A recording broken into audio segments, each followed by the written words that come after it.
Kung hinahanap mo yung easiest way to build a dropshipping store in minutes, para sa'yo ang video na to. Seriously, kung gusto nyo magsimula ng dropshipping today, sundan nyo lang to sa dulo ng video. Meron na kayong store na built and pre-populated with trending products na pwedeng ibenta agad. And the best part, completely free itong AI store builder na to. Kung susubukan nyong mag-build ng store ng kayo lang, malamang mauubos yung oras nyo sa paggawa ng mediocre looking store na hindi nagko-convert. Kaya instead, i-click nyo yung link sa description at sundan yung mga prompts para professional, optimized, and ready to go yung store na custom built para sa'yo for free. Okay, so ngayon ipapakita ko sa inyo yung buong store building process gamit yung link na nasa description. Mas madali itong gawin sa desktop, so I suggest na dun nyo to gawin para mas madaling masundan. Dadaanan natin yung buong process step by step. Mamaya ipapakita ko rin kung paano pwedeng gamitin ang Zendrop para mag-build ng products. Makuha pa kayo ng $200 order credits. So yes, basically free cash na din. Una, i-click nyo yung link sa baba papunta sa landing page. Maglalagay tayo ng email. Tapos click nyo yung access. Hihingan kayo ng name at password. Check nyo lang yung box, as click ulit sa access. Basically, papakita ko bawat step. Gagawa tayo ng store, kukuha ng supplier, pati mga steps para sa first sale nyo. Pwede rin nating itry mag-run ng TikTok ads kung gusto nyo. So guys, ito na yung step 1. Click natin to, tas daanan natin yung mga options. Una, iset natin yung store color mo. Para sa build na to, black tayo. Click done, tapos mamimili tayo ng dalawang banner na gagamitin. Itong dalawa na lang. Then, click done ulit. Next step, gagawa tayo ng account sa Shopify. Required to para sa kahit anong store. Sundan lang natin yung instructions. Basically, i-click natin yung Access ACC Shopify. Pag na-click na yun, may bagong tab na bubukas. Ilagay nyo lang yung email address nyo. Click Start Free Trial at skip lahat ng steps for now. Click nyo yung Skip All. Pag tinanong kung saan located yung business, ako nasa US ako, so yun ang pipiliin ko. Siyempre, piliin nyo yung location nyo. Click Next. Pagtapos, balik tayo sa original tab, tapos done. Next step naman is i-connect yung bagong store sa Ecom Express platform. Ito yung para ma-build ng AI builder yung store natin. Medyo tricky tong part na to, pero i-guide ko kayo step by step. Ang gagawin natin, click yung Access Shopify, lalabas yung bagong tab. I-copy natin yung exact URL dito, something like admin.shopify.com/store/sl. May kasunod pang characters. I-copy nyo yun, tapos balik dito, paste, tapos click save. Pagtapos nun, click done. Yung next step natin is magsasubscribe tayo sa Shopify, which is required para tumuloy yung process. Piliin natin yung basic plan. Ito yung pinakamura. Click Access Shopify Plans at bagong tab ulit yan. Keep it as monthly para mas tipid. Click Confirm Billing Cycle. Lagay nyo dito yung business address. Pwede namang personal address nyo kung wala pa kayong business address. Fill out all the information, then click Save Address. Pumili ng payment method, credit card, debit card, or kahit anong preferred nyo. Note, hindi kayo i-charge until matapos yung 3-day free trial. After nun, $1 lang for the first month. Tapos mag-apply na yung regular pricing. Pag nalagay na yung payment method, click nyo yung subscribe, tapos balik tayo sa original tab, then click done. Ngayon, i-connect na natin yung Ecom Express app sa Shopify store. Scroll down. Medyo tricky to, pero sundan nyo lang. Click nyo to allow custom app development. Click ulit yung button na yun, tapos click Create an App. I-copy yung text na Ecom Do Express. Tulad nito. May kita nyo yung text dito, tapos click Create App. Next, click Configure Admin API Scopes. Select lahat ng boxes na pwedeng i-check. Na-check ko na lahat dito. Then, click Save. Importante to para mabigyan ng permission yung builder na i-build yung store natin. Back to Original tab. Click Done. Tapos, validate natin yung authorization. Sundan nyo tong steps na to. Click Access Shopify App Screen. Mapupunta kayo dito. Hanapin nyo yung Ecom Do Express. Tapos, click Install App. Pag na-click na yung install, bibigyan kayo ng Admin API Access Token. Click nyo yung Reveal Token once. Copy yung code na lalabas. Balik dito. Paste yung token sa field. Click Save. Tapos, click Done. Free tong store builder na to. Pero meron ding option para makukuha ng premium store theme. Kung nagsisimula pa lang kayo, hindi nyo naman kailangan to agad. Pero kung willing kayong mag-invest, worth it siya kasi may iba pang perks. Pero para sa demo na to, click skip muna. Ngayon, click natin yung Customize My Store. May 1 minuto lang to. Pagtapos, click Done. Next step naman is mag-add ng winning product sa store nyo. Kasama to sa buong funnel. And once added, pwede na magbenta agad. Ganito yung gagawin natin. Click nyo yung Add Products to your store. Hopefully, napapansin nyo kung gaano kadali itong process na to kumpara sa manual na paggawa ng store. Oo, pwedeng gawin manually, maghanap ng themes at mag-customize. Pero kung meron kayong store builder na may free products and all that stuff, mas madali talaga sobra-sobra. Click nyo to, tapos magsisimula na yung mag-add ng product sa store nyo. Pagtapos, click Done. Ngayon, kung gusto nyo na talagang magbenta, kailangan i-publish yung store nyo. Ganito, i-click nyo yung button dito, uncheck yung box na may restrict access to visitors with the password. Uncheck dito, tapos click Save. Balik dito, then Done. Ngayon naman, i-configure natin yung checkout process. I highly recommend na gamitin nyo yung Shopify Payments. So, i-click natin yung Access Shopify, magbubukas yan ng bagong tab. Punta kayo sa settings sa lower left, tapos click Payments. Tapos dito, tatapusin natin yung account setup. Basically, kailangan yung mag-submit ng information nyo at ng business nyo. I-click natin to. Most likely, individual kayo, so yun ang piliin natin. Tapos, click Next. Para makapag-accept ng payments, kailangan yung ilagay yung personal information nyo tulad ng social security number, email, phone number, at residential address. Kailangan nyo rin ilagay yung store details, tapos review nyo lahat para sure na tama. Pag natapos nyo na lahat yan, balik tayo dito sa page. Then, click done. And yeah, that means tapos na yung store nyo. Click natin yung access my store, tapos ganito na yung itsura niya. High converting theme to. Optimized na. Syempre, pwede nyo pang i-customize yan sa gusto nyo. Pwede kayong mag-remove ng sections or magdagdag. Pwede rin kayong mag-add ng pages. Pwede rin kayong mag-feature ng mga products sa homepage. Pero for now, this is a great start. Okay guys, balik tayo sa tab na to. Click done, tapos ngayon, gawin naman natin yung supplier step. Sobrang importante nito kasi dito nyo malalaman kung paano i-fulfill at i-ship ang orders ng customers nyo diretso sa bahay nila. So, i-click natin yung choosing your supplier. Gagamitin natin yung Zendrop dito. It's the best. Click natin to para sa free account sa Zendrop. I highly recommend na i-take advantage nyo to kasi meron kayong free 7-day trial. 50% off for 3 months and $200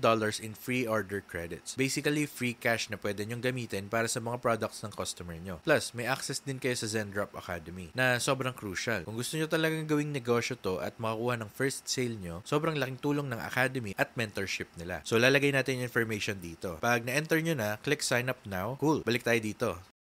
Tapos, ngayon, i-connect natin yung store sa Zendrop. Click yung connect your store to Zendrop, tapos install. Bukas yung Zendrop dashboard. Balik ulit tayo dito. Click done, tapos click access my orders. Pag nagka-sale na kayo, lahat ng orders nyo lalabas dito sa dashboard. Yes, blank pa siya ngayon. Pero kung susundan nyo yung Academy at nagsimula na kayong magka-sales, siguradong mapupuno to. Sobrang exciting makita yun. Balik tayo sa original page. Click done. Dito nyo makikita kung paano i-link yung product sa Zendrop kapag may sale na kayo. So, balik tayo sa dashboard. And i-click natin yung find product. Dito literally pwede kayong magbenta ng kahit ano with Zendrop. Pwede nyong i-browse yung mga products, maghanap ng mga interesting items, at pumunta sa trending products. Yung mga products dito sobrang benta ngayon gamit yung Zendrop. Kasi may ton of data sila kung ano yung mga mabenta sa market. So for inspiration, check na to. Kunwari gusto nating ibenta tong product na to. I-click natin sa details. May kita nyo dito yung product cost, may description din, tapos may mga images na included. Tapos kapag nag-scroll pa tayo pababa, may kita nyo lahat ng detailed cost, shipping fees, at total price. So kung gusto nating ibenta to, i-click natin yung add to my products, tapos my products. May kita nyo dito yung product and click review and publish. Dito pwedeng i-edit yung product name. Pero for now, iwan muna natin as is. Pwede rin i-edit yung description pero pre-populated na to ng information. Dito naman may kita nyo yung variants ng product pati yung mga images na kasama. So, iwan lang natin as is, tapos click publish to my store. I-confirm natin dito. And yeah, since connected ang Zendrop sa Shopify store natin, may kita nyo na agad na nakalink siya. Alright guys, so kung pupunta tayo sa product section ng store natin, may kita nyo dito yung mga pre-populated products na nakuha natin gamit yung Ecom Express funnel. Kapag nag-scroll tayo sa baba, nandyan din yung product na kaka-add lang natin. Click natin to, tapos pwedeng i-edit yung description, title, at iba pang details. Kung gusto nyo namang i-delete yung product, pwede rin. Or pwede nyo ring i-archive. May kita nyo rin dito kung ano yung itsura ng listing nyo sa search engines. And yeah, highly recommended ko na mag-explore kayo ng mga products sa Zendrop na gusto nyong ibenta at magdagdag pa kayo ng product sa store nyo. Pwede nyo ring laruin yung store. Maybe send your store link sa friends nyo, check nyo kung may bibili. Huge fan talaga ako ng Zendrop kasi ang dami nilang products na pwedeng i-ship internationally or even from the US for faster shipping. Pwede kayong mag-browse ng different categories or price by range. At kung may product kayong gustong ibenta na wala pa sa Zendrop, pwede nyong gamitin yung AliExpress import tool. Hanapin nyo yung product na gusto nyo sa AliExpress, i-import nyo, tas Zendrop na yung bahala sa pag-source ng product na yun para sa inyo. Huwag nyong kalimutan gamitin ng Zendrop Academy. Sobrang importante nito. Kaya rin encourage ko kayo na mag-stay sa plus plan nila. Alright guys, kung i-click nyo yung button na continue with Zendrop tas authorize,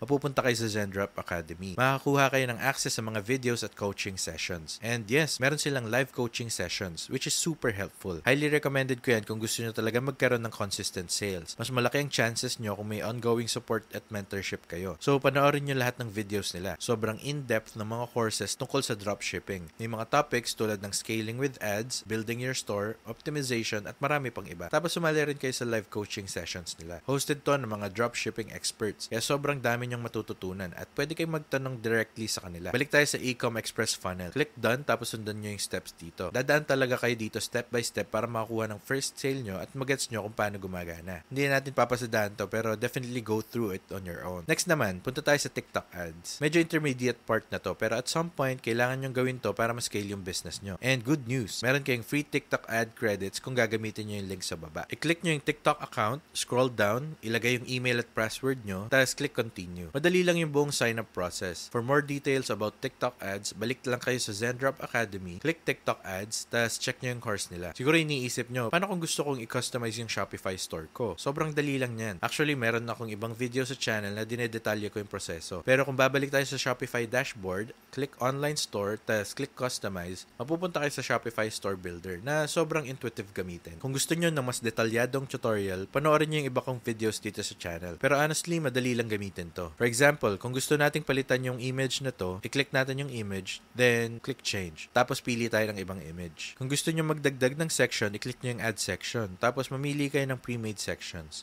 Kunwari gusto natin magdagdag ng newsletter, piliin natin yun. Pwede nyo baguhin yung title, description, tapos pwede nyo ring i-rearrange yung order ng sections by dragging. Tapos siguraduhin nyo na optimize din yung itsura ng store nyo sa mobile view. I-check nyo kung maganda pa rin yung layout kapag nasa mobile para sure na maganda yung experience ng customers nyo. So syempre pwede kayo pumunta sa settings para laruin yung mga option. Kapag natapos na kayo mag-edit, just click save, tapos exit. Kung gusto nyo magdagdag ng mga pages, punta lang kayo sa pages, click add page, tapos pwede nyo baguhin yung navigation menu. And yeah, walang duda na Shopify ang pinakasikat na e-commerce platform. Ito yung ginagamit ng karamihan ng mga dropshippers pati na rin ng malalaking e-commerce stores. Kung sinundan nyo tong video na to, by now meron na kayong working dropshipping store. At nakita nyo naman, sobrang dali. Pwede nyo agad i-share yung link sa friends or audience nyo, tas pwede na silang bumili ng products. Of course, pwede nyo rin naman gawin manually. May link ako sa Shopify kung gusto nyong subukan. Pero honestly, para makatipid ng oras at effort, mas magandang gamitin nyo na lang tong funnel na to. Paggawa nyo yung store sa AI, ma-add yung top 20 products sa store nyo, tapos ituloy nyo na lang yung product fulfillment gamit yung Zendrop. Tapos tuloy-tuloy pa kayong matututo sa Zendrop Academy. Kung magsisimula ako ngayon, ito rin yung gagawin ko. Seriously guys, sobrang daming amazing tools ngayon na nagpapadali ng buong process kumpara dati. So take advantage na, makatipid ng oras at gamitin na lang tong funnel na to para sa free custom built store nyo. Oh, and don't forget yung $200 free store credits nyo. Kapag naging actual paying customer na kayo ng Zendrop, bibigyan talaga nila kayo ng $200 na pwede nyong gamitin para sa mga products ng customer nyo. For example, gusto nyong ibenta tong ice cube maker. List nyo lang yung website nyo, tapos kunwari may bumili nito for $30. Instead, nababayaran nyo yung $14.86 para i-fulfill yung product. Yung $200 store credit ang sasagot sa cost nito. Ibig sabihin, 100% ang profit margin nyo para sa first product nyo. Anyway guys, sana marami kayong nakuhang value sa video na to. Kung meron kayong friends na gustong mag-dropshipping or mag-build ng first online e-commerce store nila, i-share nyo sa kanila tong video na to para malaman nila kung gaano kadali gumawa ng store. Kung hindi nyo nasundan mula sa simula, balikan nyo lang step by step. Kung may value kayong nakuha mula sa video na to, please consider giving it a like, mag-comment ng thoughts nyo, at mag-subscribe for more content like this. Gumagawa rin ako ng videos about personal finance, investing, at entrepreneurship. Salamat sa oras nyo and takits sa next video. Peace!